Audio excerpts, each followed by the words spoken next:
Last time I did a ranking of my favorite roller coasters, I had 50 coaster credits. Well, now I'm exactly doubled that. So after a very big summer going to many different amusement parks, I thought I should do another video. And this time there were just so many coasters I want to talk about, so I extended it from a top 10 to a top 15. This video isn't scripted, but I do have some notes right here on my phone. So let's take a look at my top 15 favorite roller coasters as of October 1st, 2022. Let's get started. Just barely making the top 15 is Leviathan at Canada's Wonderland. It was a very close race with Behemoth, but eventually I decided to make Leviathan above that because it's such a cool roller coaster. That first drop seems to last forever. It is in fact the biggest drop I ever had on a B&M roller coaster. It's my first B&M Giga, as well as my 100th roller coaster. And I also grayed out at the bottom of the first drop on all of my 3 rides. And basically, it's just a fun little flight to fall down that drop really fast and go a whole bunch of these turns. And by the end, I didn't even feel like complaining about that really tall brake run. I'm not really sure how to describe it. You're just gonna have to try it for yourself. Number 14 is Valraven at Cedar Point. Alright, I get it.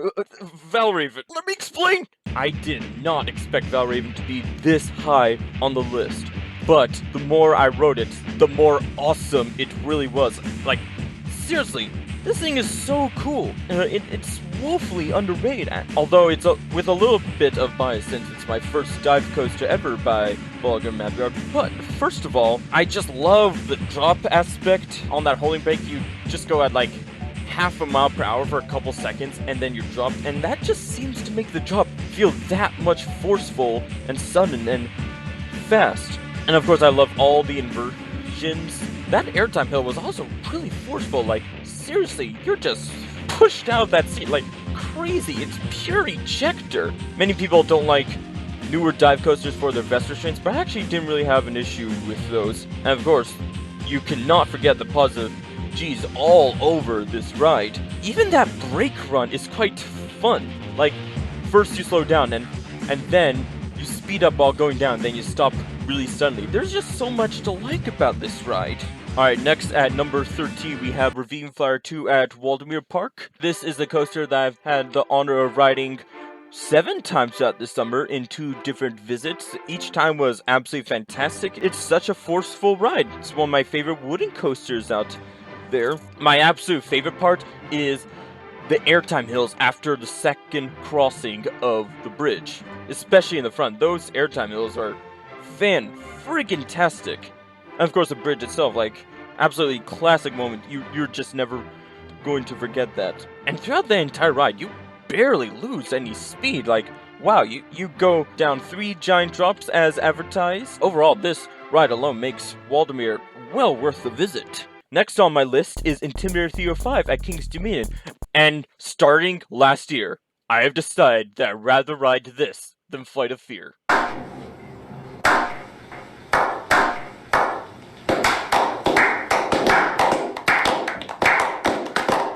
But why?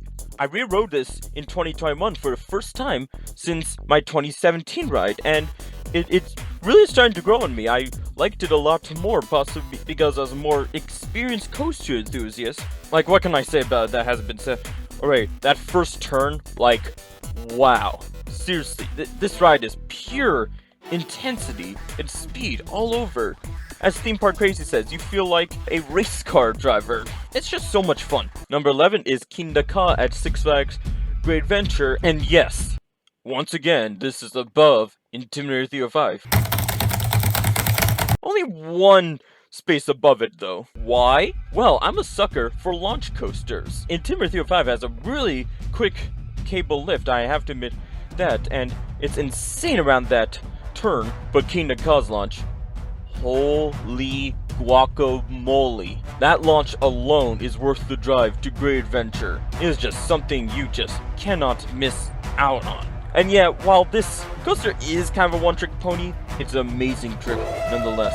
Alright, and starting with the top 10, is Fahrenheit at Hershey Park. No, this coaster does not have the steepest drop amongst all roller coasters. It is quite steep though. It's my first of its kind, so when I rode this for the first time, it was unlike something I've ever experienced before. Like, you're falling straight down, but at the same time, you're kind of moving backwards from your position, so the drop actually feels longer than it actually is. And yeah, this is just a really fun ride. I love that vertical chain lift. Great inversions, absolutely wonderful. And that airtime hill. That airtime hill is one of the greatest moments of any coaster at Hershey Park. Man, that thing is wild. At number 9, I have Sky Rush, also at Hershey Park in Pennsylvania. And when we say that it's so scary, it should only be ridden by the bigger kids, we're only half kidding. That lift hill is like probably the fastest one we've ever experienced, or I've ever experienced on a ride. And in my 2020 ride, I was in the second row, but still yoinked out of my seat when going down the first drop. Seriously, you go from being pushed into your restraint and the coaster trying to fly straight to Russia to try and push you down into the middle of the earth. Amazing forces, quick turns, pure speed, extremely strong ejector. It's a yoinking experience. Is yoinking the word? Well, now it is. Alright, next on our list at number 8 is Millennium Force at Cedar Point. Now, why am I ranking this above Intimidator 305? Intimidator is so intense, right? Well, of course it is. But Millennium Force has length, and also it's a little bit taller, and even felt a little bit taller. Possibly because the lift hill doesn't have as steep of an angle. From the moment you leave the lift hill, you're floating, and then you're pushed down into your seat over the first overbanked turn. I just couldn't help but gray out on that bit, and like, you're running through a forest over some great airtime hills that either push you out of your seat or they pull you downwards with the rest of the train. Try sitting near the back of the train. That has the best ride of the two that I've experienced. It's such a great adventure. If you're afraid of heights, this coaster is not for you. But if you love sustained airtime and a long ride, then this coaster is calling your name. Alright, next on our list is number 7, which is Flight of Fear at Hershey Park. Storm Runner at Hershey Park. Sorry, I just look for an excuse to bring that up in every single video I make where I mention Storm Runner. Although, that definitely is an appropriate name because this is a scary ride. Not scary as in absolutely horrifying, but, well, first of all, it's an intimate accelerator like Kingda Ka, and that launch is shorter, yes, but it has the same rate of acceleration, which makes it very cool. And you only have so long until you get to the top hat, and this is where I come to the conclusion this is a better ride than Kingda Ka because Storm Runner is a much more interesting ride. It has inversions, and that airtime over the top hat, and we rode in the front row. Dang, that was good. The airtime hill was Flight of Fear, and you have some really good inversions. My favorite of the two is probably the Flying Snake Dive, and it's a very short ride, which may make you wonder why I ranked this over Millennium Force, which I praised for its length. I did the tiebreaker by asking myself, well, what would I rather do, ride Millennium Force once or ride Storm Runner for the amount of time that it would take to ride Millennium Force once? That's how I rank roller coasters, and just from the pure excitement and intensity that comes all of a sudden, Storm Runner is an absolutely fantastic ride, not to be missed. From when we made up that Flight of Fear joke, it was 2.5 years, almost 3, before we actually rode. But it was absolutely worth the wait, and it was one of my favorite rides at Hershey Park. At number 6, we have the only defunct coaster on this list, and my favorite defunct coaster of all time, Volcano the Blast Coaster at King's Dominion. This was actually my first launch coaster, and what helps it in its ranking is that I didn't know it had a launch when I was getting on. Oh boy. What's the opposite for a recipe for disaster? Even the first launch was great, but that blast out volcano, it was just an experience that every coaster enthusiast would be just honored to have. Like, I think looking at the ride should speak for itself. Now, the reason why this is at number 6 instead of like at 2 or 3 is because While the first half of the ride automatically makes this the credit that I'm most proud of having, the second half is just heartline roll, turn, heartline roll, turn, heartline roll, turn, and then... I'm not sure what they were thinking there. They could have done something with that length. The length of track is fine, alright? So, here's what I would have done. I would have kept that first heartline roll, alright, and then put some rock work around the track, and then make it go down the volcano as if you're in an action movie and the volcano erupted and you're trying to run away from the lava, as if you're in the Prometheus school of running away from things. And then maybe add a sidewinder, and then go back to the station. Wouldn't that be awesome? Yeah, this was a Paramount roller coaster. They want action. First half was great, but why was the second half not this? But even as is, it's still a very solid ride. I have to say, it will definitely be missed. But one thing that pretty much made up for the removal of Volcano the Blast Coaster is Twisted Timbers at the same park. It's the coaster that turned me into a coaster enthusiast. A little bit of backstory. I remember it was like early 2019 when I saw the POV of Steel Venture at Cedar Point, and at the time, I thought it was really stupid.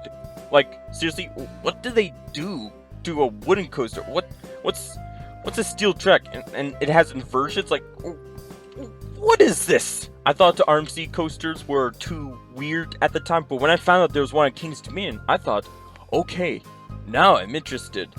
I got on not knowing really what to expect, and I wrote it's like, whoa, so much airtime. Like, I was floating all the time.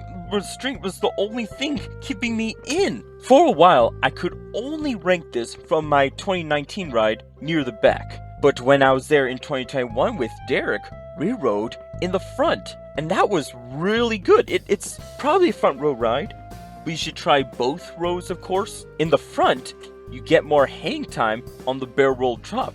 That is quite something. Whereas in the back, it just feels like you're in a spiral. And in the front row, during those 3 back-to-back countback hills after the first turn, holy moly. Although the back is better at those tiny airtime hills in the second half of the ride. This coaster is just a masterpiece. So now we're in the top 4, and here comes Canobie at Hershey Park. Now this is a coaster that must not go unmentioned. Why? Well, I rode it in its 25th day of operation, or something like that. Its first month of operation, and it was the #1 reason Derek and I went to Hershey Park in 2020. I got on expecting, oh cool, B&M Hyper, should be nice, smooth experience full of airtime. Well, Canobie took my expectations and multiplied them by freaking 11. It's not just recency bias. I have at least as much fun every single time I ride this roller coaster. It's extremely smooth, you're out of your seat like half the time, and that turn around the fountain is just so cool. I always like to look at the fountain as I'm circling around it. It has such great views, and you're really floating. Even if you're stapled, it won't affect the ride too much because you're always going to be flying. Not to Russia, you're just flying. Sit in the very back row for the best experience. Although any row on this coaster is such an underrated experience that you just have to do every single time you're at Hershey Park. Alright, the top 3 has looked a little bit different since I last did this. Number 3 is Maverick at Cedar Point. Now this is such a fun roller coaster. You go up the hill quite fast, and then there's beyond vertical drop, and then you just twist all over the place. The turns are very sudden, but at the same time, very comfortable. There's a really good airtime hill in the first half, and then you go underneath the station, and you stop, but not for long, because you're going to accelerate. And that launch, when I first experienced it, I almost thought about ranking above King the Ka's launch. Like, seriously, and it's an LSM? Where does all that speed come from? That's probably my favorite part of the ride, especially at night, where you can't see a thing. This ride is just pure fun, airtime moments sprinkled here and there, great horseshoe roll too, and excellent turns. I did a mini marathon of it with Derek at the end of our second day, and it is just pure fun. I could ride this all day and be happy. Taking the silver medal is El Toro at Six Flags Great Adventure. I only got 2 rides in this, both in the back row. First up, when you're still turning after the lift hill, but yet you start accelerating because the rest of the train is going down. Like, wow, this is my favorite wooden coaster of all time, without a doubt, so far. It was extremely smooth at the time, and during each of those hills, you just literally, as I believe El Toro Ryan explained, like, the train literally flies off the track, and you start falling, and you crash on the ground, and you die. No. None of that happens. So yeah, the train does go up the track, but the upstop wheels do stop it, so you're safe. The middle section is a little bit dead. I do think they could have done something better with that, but it's worth the wait for the Rolling Thunder Hill. Oh my goodness. Down into the twister section, where you go fast around these bends, and my goodness. I've only been to Great Adventure once, and that was with a University of New Haven event, but eventually, sometime next few years, hopefully when this coaster reopens again after the recent incidents, I'd love to give this another try in the back and the front. And before I get to my #1 roller coaster of all time, here are a couple of honorable mentions.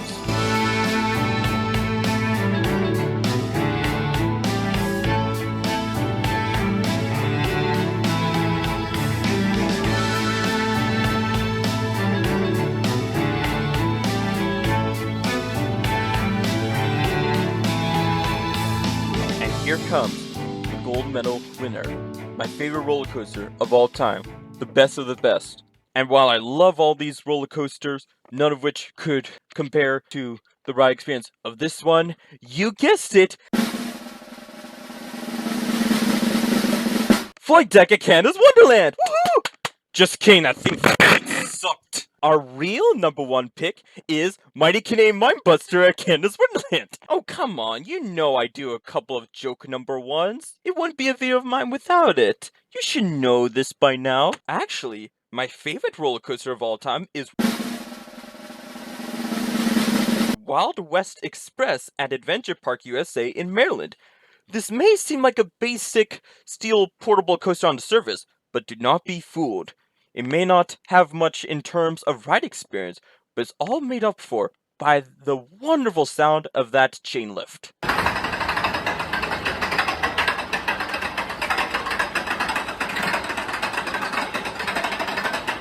Actually, no. My real #1 pick is Pinky's Adventure.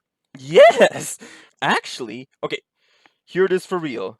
Harley Quinn Crazy Coaster at Six Flags Discovery Kingdom.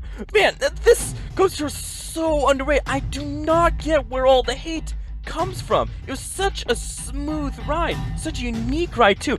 Every element is different. It was always open. It was so reliable. You can hop on it anytime you want, and you always saw the train going in opposite direction of you. It was such a great ride. I was so pissed when it closed.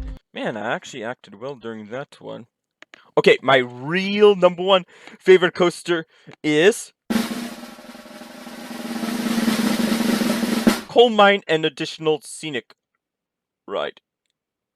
Who are you kidding? It's Steel Vengeance at Cedar Point. What could I say about this ride that hasn't been said before? Well, let me try. Every single element of this coaster is perfectly timed, and it's at the perfect length. Let's think about it. First drop is good as always. Then there's the first Airtime hill and the second Airtime hill with the outer bank at the top. Whoa-ness. That is my favorite element on any coaster so far. And then you go up through an inversion and down through an inversion. The trims are on throughout all my rides, but actually that was good. Imagine how low on breath I would be without it. But I would have liked to have a trim off ride without, but even as is, it was still my favorite coaster experience of all time. And that bit after the mid-course break section, where you're tossed to the right, wow, that's an amazing moment too. And then you go flying through the support with 2 more Heartline rolls and a whole bunch of Airtime moments at the end. This coaster is a workout, and I mean that in a good way. Such an amazing ride. Of course, not as amazing as Goliath at Six Flags New England. I'm joking, of course. Or am I? Alright, that is my top 15 roller coasters. Thank you all for watching, and I am already making some of my plans for 2023. So maybe this list will change a bit, so I'll let you know if that happens. And I've ridden enough roller coasters to make a top 10 worst coasters list. So I'm already working on 2 massive YouTube projects right now, but once those are done, I will be happy to show you the opposite of this list. But of course, I've ridden more good coasters than bad, way more good coasters than bad, and these were the absolute top 15.